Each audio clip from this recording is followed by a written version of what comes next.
Postpartum is hard, y'all, and so is sleep deprivation. And wouldn't you know it, when you have a new baby, you get this great helping of both of those, usually, right? Some well meaning people might tell you that it's a good idea to start sleep training your baby, maybe even early in the newborn phase. But is this really a good idea? And does it even work? That's what we're going to talk about today. Let's go. Are you a Christian woman yearning for a beautiful, joyful pregnancy and birth with a focus on God, not medical tests? Are you worried the birth you want isn't possible and you're tired of being treated like an accident waiting to happen? Hey Mama, I'm Lori, host of Your Birth God's Way. I'm a certified nurse midwife now, but I wasn't always. After working for nearly 20 years in the broken maternity system, I too was in your shoes wondering how I could have the birth I wanted and that I felt God meant for me to have. I found a secret that has actually been known since the beginning of time. God's way is the best way. Spoiler alert, God made us and our babies, and He knows us best. He designed us perfectly for pregnancy, birth, and nourishing our babies after birth, if we work with His design and not against it. In this podcast, you'll learn how to be healthy and have joy during this time of life that will be over before you know it. So if you're ready to reclaim your birth and your babies for His glory, go turn on a few episodes of Bluey for that little one on your hip so you can put the focus back on you for a few minutes with me. It's review time. Today's review comes from Abigail Martin. The headline says, "Just love Lori and her heart for God." My husband and I have been married for almost 2 years now, and we are so looking forward to the time when God blesses us with a baby. Until then, I am trying to learn all that I can to prepare myself for a home birth I so desire. I've never been one to love hospitals due to a few surgeries as a little one and the negative impact they made on me. I've always wanted to please the Lord and do things His way, and the perspective Lori has shared on home birth being pleasing to our Lord and Savior Jesus Christ shined a whole new light on this that I'd never thought about before. I have learned so much from her, and I'm so thankful I found this before I'm even pregnant, so I can fully invest in the birth I believe God has been curating for me. Thank you so much, Lori, for sharing your knowledge of hospitals, midwives, and home birth. I truly will always be thankful I have stumbled upon your podcast. God is so good. Yes, Abigail, God is so good. I love your name, by the way. My youngest baby is named Abigail. But I just love this review so much because I want to reach people just like you. Sadly, so many of the people that I reach, I'm glad I finally find them, but they've already had their bad experience by the time they find me, and we're just trying to correct things and trying to work through things. But you have found me before you even gotten pregnant, and so that means you have a wide open slate to do things well and to do things differently and to learn all the things that you need to learn. So I'm just so excited that you're here. I hope that at some point you'll hop into the class or maybe even join my coaching program. There's so many ways that we could work together so that you can have an experience that is exactly like what you're dreaming of. So thank you so much for your review. For the rest of you, if you guys have not left me a review yet, what are you waiting on? Hop over on Apple Podcasts and leave me a quick 5-star written review if you would. It doesn't cost you anything. It helps me so much. It encourages me and helps me find other mamas just like you. Or if you don't have an Apple product, if you don't have an iPad or you don't have an iPhone or whatever else, you can get on YouTube totally free. Look at my videos. You can subscribe. You can comment on the videos. Those things do the same thing as leaving a review. They help me find other people like you because the algorithm's like, hey, people like this.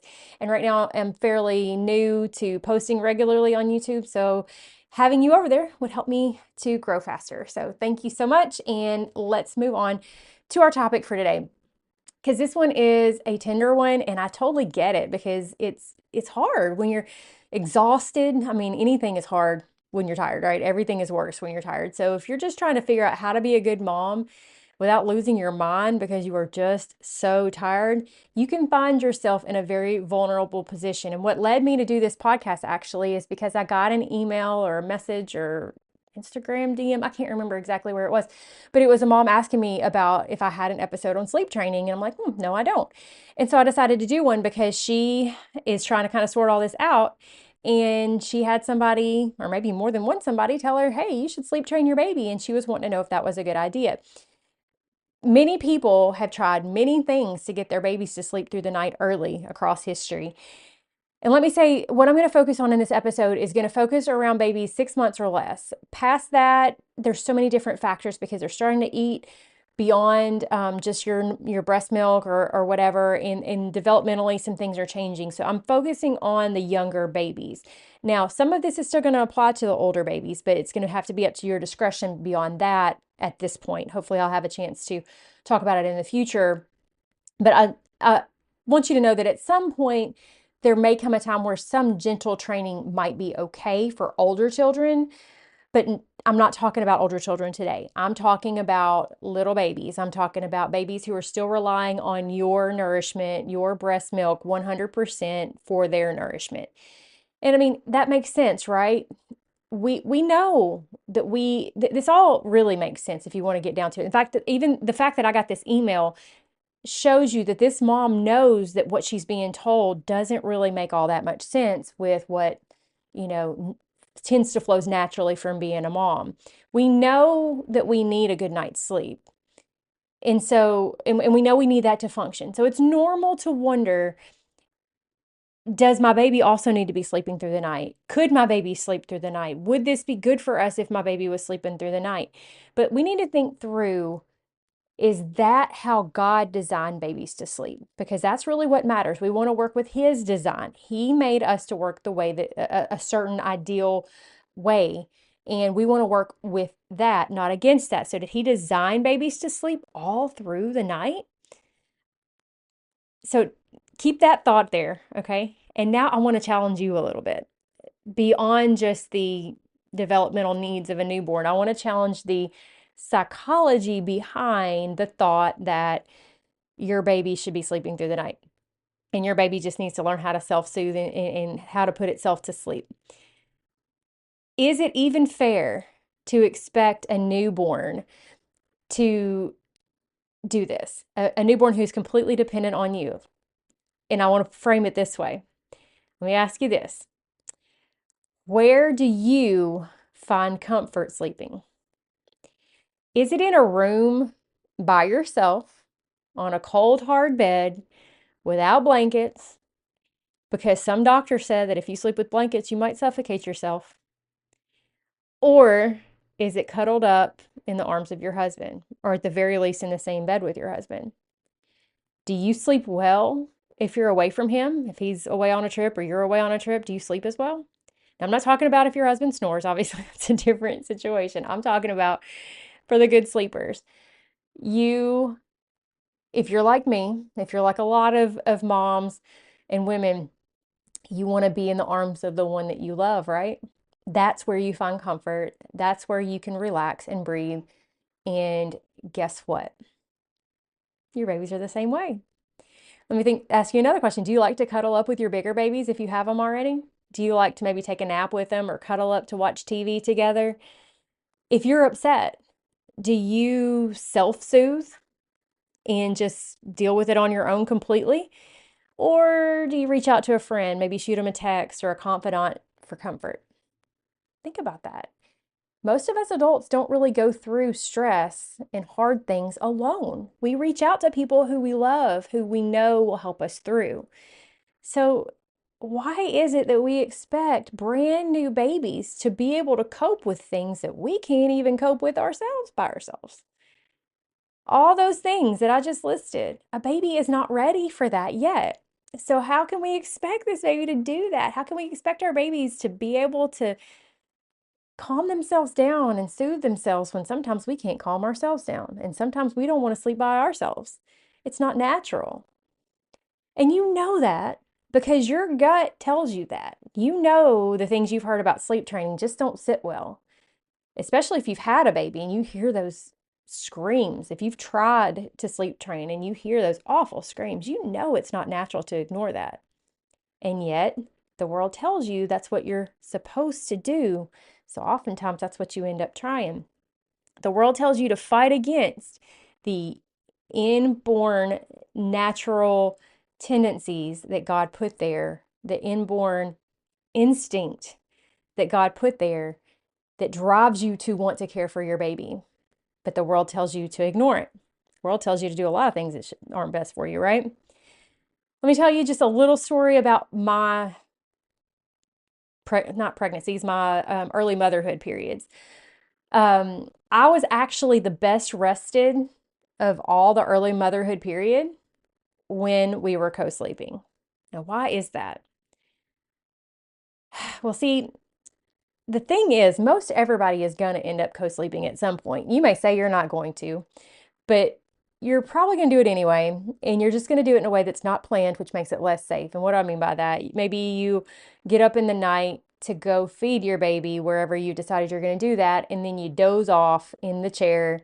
And then here you are sleeping in a chair with gaps around you where the baby could slide off and get trapped while you're asleep. There's all kinds of different ways that that's actually unsafe. Chairs and couches and recliners and those kind of things, those aren't safe. But when you arrange your bed in a safe way, co-sleeping is actually really relaxing and it's actually really restful. And that's what I did. See, my babies were tucked right in next to me until they were 10 months old. Now, why did we stop at 10 months? Somehow, all three of them at the age of 10 months did the exact same thing, and that is around 10 months, they started flipping and flopping and kicking and punching. And so no longer was co-sleeping really co-sleeping. It was all co and no sleep. And so that was the point at which we started to move them into their own beds. But up until that point, they were always tucked in right next to me. I would usually wear one of my husband's like button up shirts, the older ones that he didn't wear much anymore, and I would leave the front unbuttoned. So then my arms were always covered. So I didn't have to have covers pulled up on me. And if you're not watching on YouTube, you should, because I'm sitting here doing all kinds of things with my arms to try to illustrate this. So if you haven't hopped over on YouTube, go do that. But it looks kind of silly if you are watching. But just to try to illustrate, I guess, I would have his shirt on, unbuttoned in the front, and then I would have like a t-shirt or a tank top or something on underneath it, so that my arms were covered up and warm without having to have a blanket up over me. And then I could pull the shirt up underneath and latch the baby on, and then pull it back down if I wanted to be covered back up after, if the baby, unlatched after it fell asleep and I was still awake or something like that. Okay, so I had my co-sleeper bed, which seemed like a really great idea, but a co-sleeper bed to a baby is still a bed that's not right next to mama, and my babies didn't like it. I would use it as a changing table, but they would never go to sleep there. I think out of all three babies, I think maybe one baby napped once or twice there out of 30 months worth of the co-sleeping time. So it was good to have there, and it was really nice because it actually straps to the bed so it doesn't wiggle or scoot away from the bed. And there was a little gap, and I shoved pillows down in there, so it was a nice border on that outer edge where I didn't have to worry about the baby falling off if it was on the outside of the bed. But the co-sleeper itself, we never used for actual co-sleeping. I would have my baby on like one of those changing pad type of things, or the bed protector pads. And so it made it really easy because I would just kind of, if I was switching sides and flipping over, I would just lift myself up and just slide that whole pad over, and the baby would just slide over on it to the other side. And we roll them over and then latch them on the other side. So that made it really easy. And my babies also slept in sleep sacks, which are like the things that kind of just like big old sacks that have arms, but then their legs are all loose in there so that they're warm and they're covered up, but that it's not an actual blanket to deal with. And then I didn't have to worry about sheets or covers or anything being up over the blanket. But it was beautiful. The whole thing was beautiful because when my babies would wake to nurse, they usually really didn't fully wake up. They would just kind of stir, and I would latch them back on if needed. And once they got, past a couple months or so, they'd really latch themselves on, and they would nurse and go right back to sleep. And so would I. That's the beauty of it. I would go right back to sleep too. I didn't fully wake up either. I could get the baby latched on and doze right back off. No big lights to be turned on. No walking down the hall to go get the baby. No being startled awake by a baby screaming down the hall. None of that stuff that gets your adrenaline and your cortisol up, that wakes you up and makes it so hard for you to go back to sleep. See, the world tells you that you need to have your baby in its own bed. And you need to have your baby in either in your room or maybe in a room down the hall with a monitor or whatever. Now, as you're hearing all this, I want you to remember all the other things in maternity that the world tells you that are wrong. And you pick up on it there, but in this, you're still getting that confusion. Remember, this is still the world telling you things that are not God's ways. He did not design us as mothers to be separated from our babies that way. So the world tells you to do the things that way. So when you do things that way, let's think through that. When the baby wakes up, you've got to wake up and go get her or go get him. Then once you get to the baby, you get them changed or whatever, you settle into feed, then you tend to probably doze off anyway because you're still tired.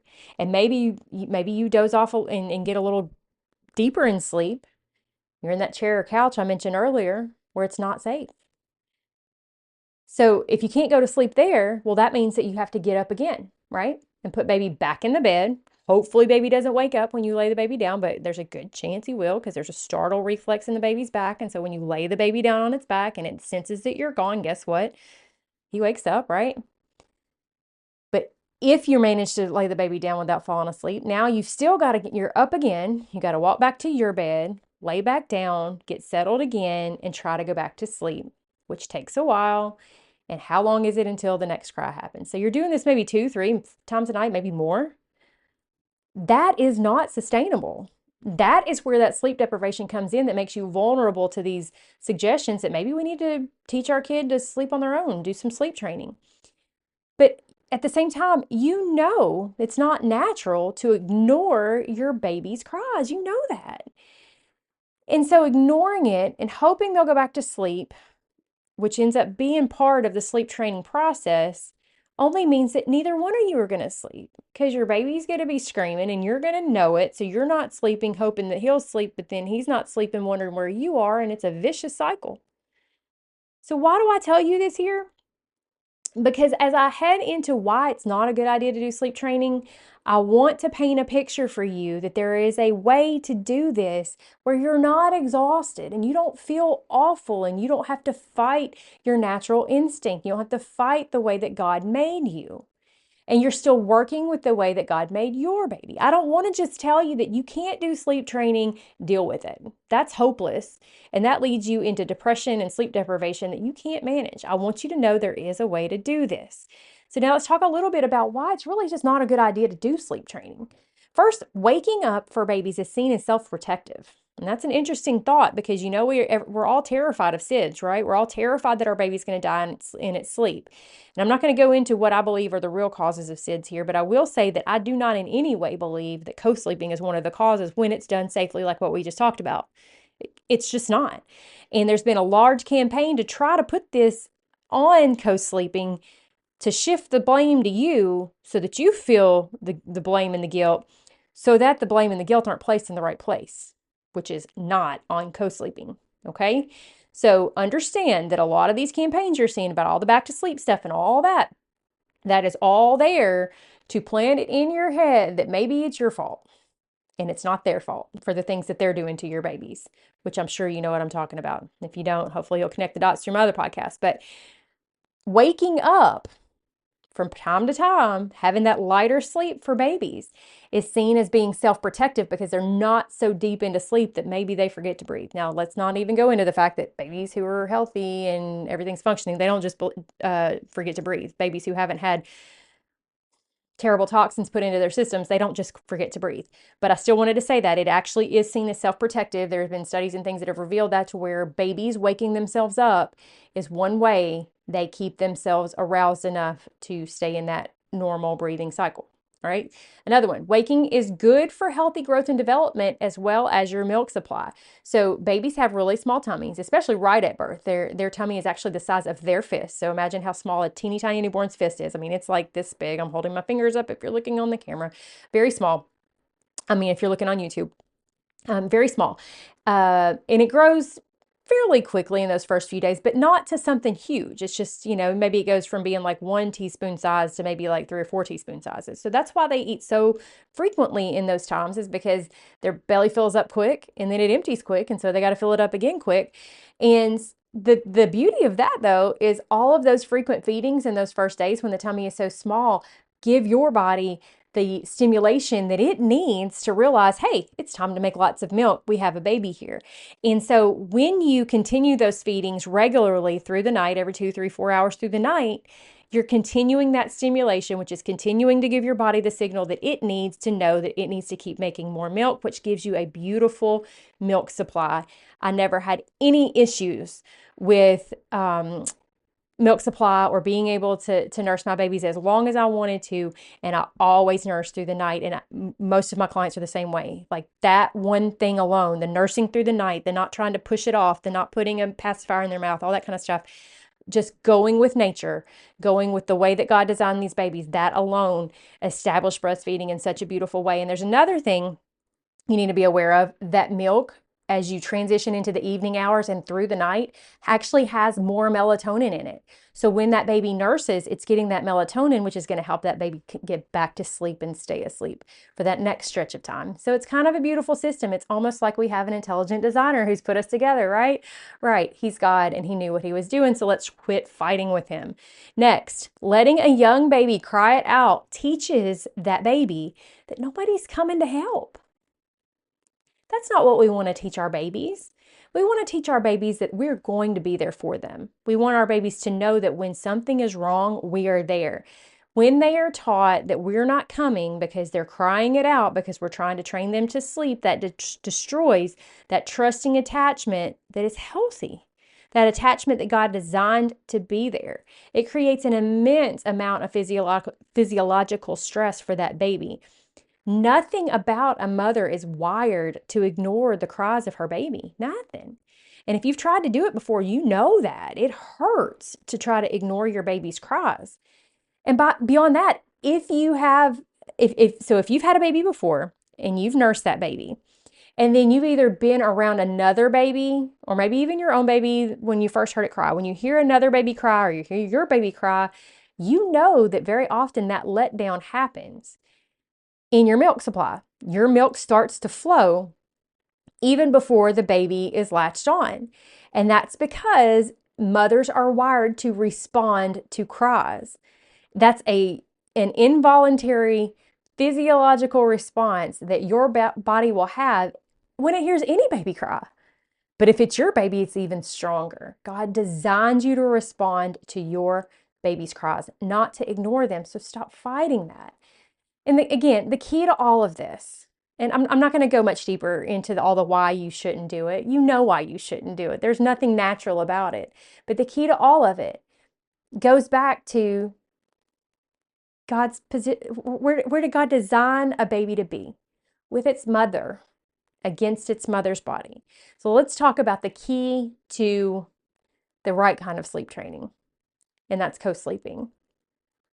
So the position of co-sleeping, the position that's natural for co-sleeping is side lying, and usually it's like a cradling curl up to where like your knees are pulled up, and oftentimes you'll be sleeping like with your arm under your head or maybe tucked under your pillow or whatever.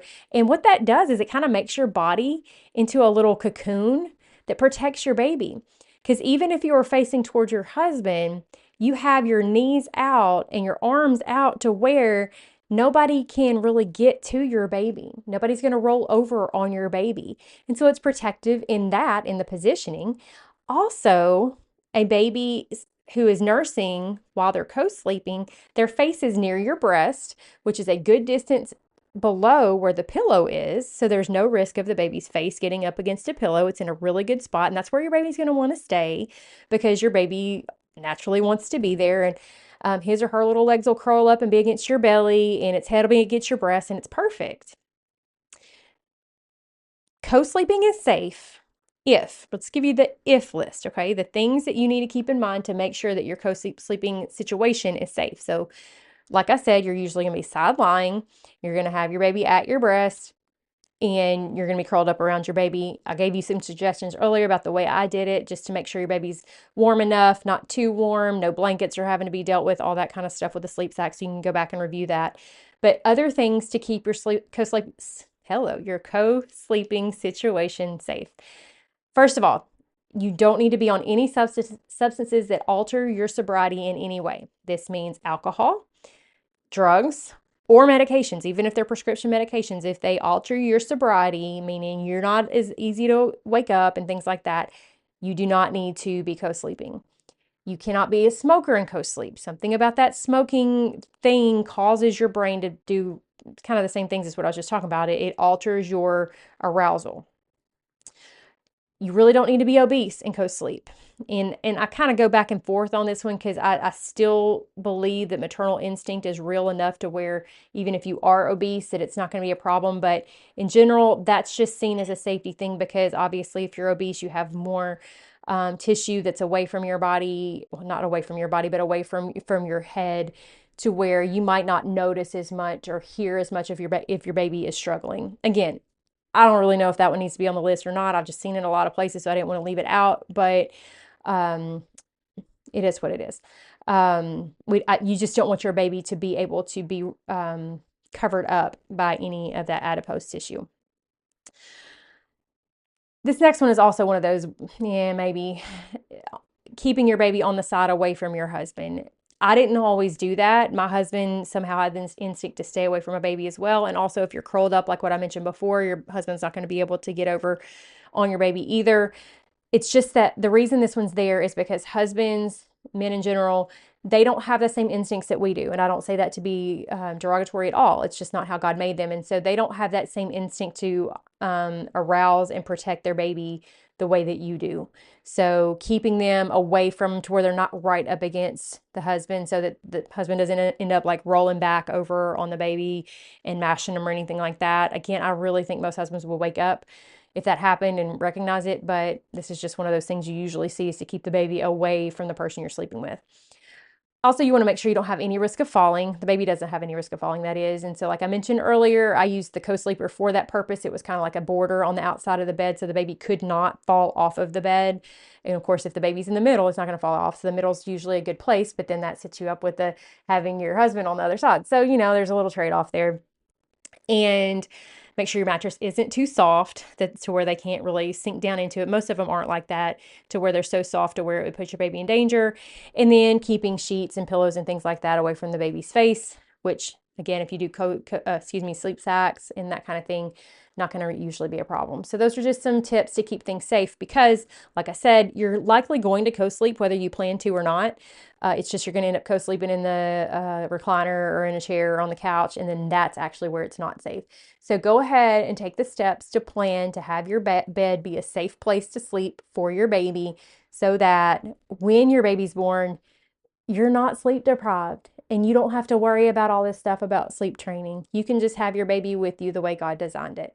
Now, believe it or not, I've told you about my course for a long time now, but believe it or not, we actually talk about co-sleeping in that course because, as I told you, we cover everything in there. We cover everything from preconception all the way through newborn care. So this is actually in there, among other things, and with maybe a little bit more depth. I mean, I did tell you we cover everything under the sun, right? I told you that.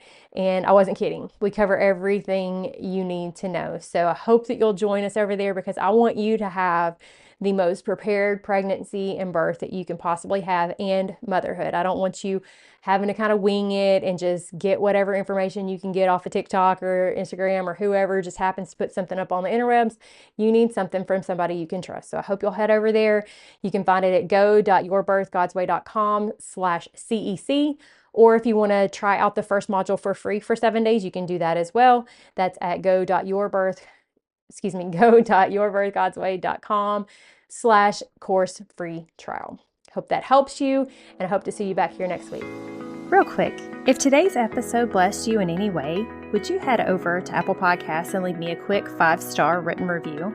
It'll take you less than a minute, but it's the best thank you you can give me, and it will help my show to reach more mamas just like you, so we can all find God's best for our families. I'll see you right back here in a few days.